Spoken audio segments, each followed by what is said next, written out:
Richard the Lionheart, King of England from 1189 to 1199, remains one of the most legendary figures of the medieval era.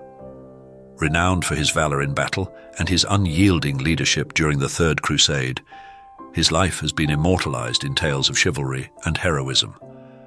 However, beyond the dramatic exploits that define his military career lies one of the most compelling episodes of his life, his captivity and ransom.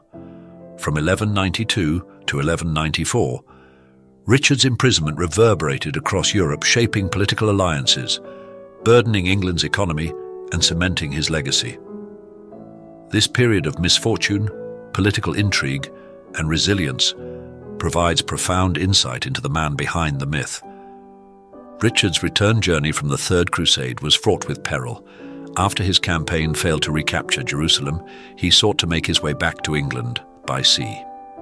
A powerful storm disrupted these plans, wrecking his ship near the Adriatic coast. Stranded in hostile territory, he opted for disguise, adopting the garb of a Knight Templar to avoid detection. The choice highlighted his resourcefulness, but the disguise was ultimately ineffective. Despite his attempts to travel incognito, he was recognized and captured near Vienna by Duke Leopold V of Austria in December 1192. This fateful capture not only jeopardized Richard's safety, but also triggered a political crisis that would have far-reaching consequences. Duke Leopold's motivations for capturing Richard were both personal and political. During the Crusade, Richard had insulted Leopold by discarding his banner from the walls of Acre, an offence that festered into resentment. However, beyond this personal grievance, Richard was an extraordinarily valuable political pawn. Leopold's decision to hand him over to Holy Roman Emperor Henry VI revealed the broader implications of his captivity. Emperor Henry VI, embroiled in power struggles across Europe, saw Richard as a means to consolidate his influence. Meanwhile, Richard's enemies seized the opportunity to exploit his imprisonment. Philip II of France, eager to diminish England's influence, and Richard's own brother John, who harbored ambitions for the throne, acted as opportunistic adversaries. The Pope, viewing Richard's detention as a breach of the protections afforded to crusaders, excommunicated Leopold and condemned Henry VI. Yet even the papal decree could not expedite Richard's release. His captivity was emblematic of the volatile medieval political landscape, where alliances shifted and betrayal was a commonplace strategy. The financial ramifications of Richard's capture were equally extraordinary. The ransom demanded for his release, 150,000 marks, was unprecedented, equivalent to several years' income for the English crown. The magnitude of this sum posed a monumental challenge, compelling England to impose heavy taxation on its populace. In addition to the taxes levied, the clergy played a pivotal role, contributing significantly to the ransom fund. This immense financial effort underscored the loyalty and dedication Richard commanded among his subjects. However, his brother John's betrayal stood in stark contrast. John not only conspired with Philip II to prevent Richard's release, but also offered to pay Emperor Henry VI to extend his imprisonment. This stark dichotomy between loyalty and treachery amplified the drama of Richard's captivity, underscoring the challenges of maintaining stability in a fractious kingdom. Amid the grim realities of diplomacy and financial strain, a more romanticized narrative emerged, the legend of Blondel de Nesle.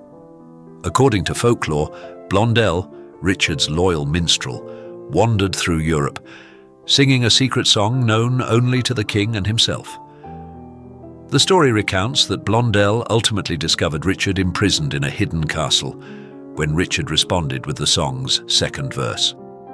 Although there is no historical evidence to support this tale, it has endured as a symbol of unwavering loyalty and the strength of bonds forged through shared culture. The legend of Blondel exemplifies how myth and reality intertwine to shape the collective memory of historical figures.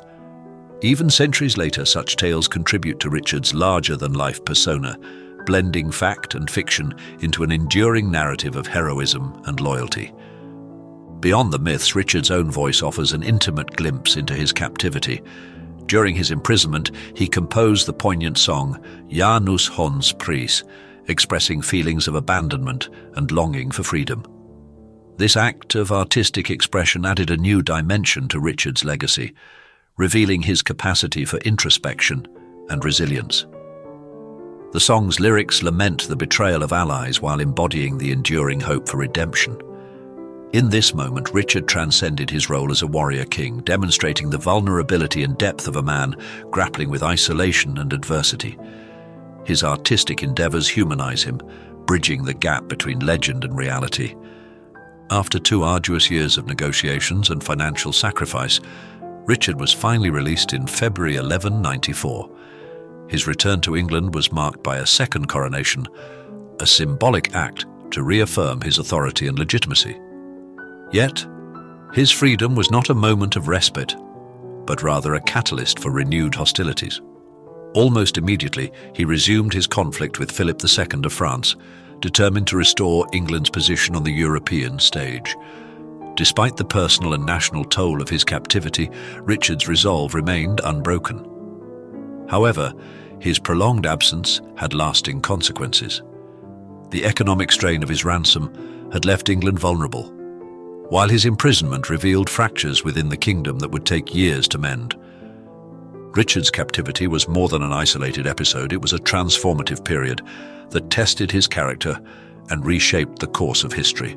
The enormous ransom highlighted the economic sacrifices demanded by loyalty, while the political machinations surrounding his imprisonment underscored the volatility of medieval diplomacy. Furthermore, the legends that arose from this chapter of his life, from Blondel's tale to Richard's own compositions, illustrate the enduring power of narrative in shaping a leader's legacy. Ultimately, Richard the Lionheart's story transcends the battlefield, offering a profound exploration of resilience, loyalty, and the interplay between myth and reality. His captivity and subsequent redemption solidify his place as one of history's most iconic figures, not solely for his military prowess, but for the trials he endured and the myths he inspired.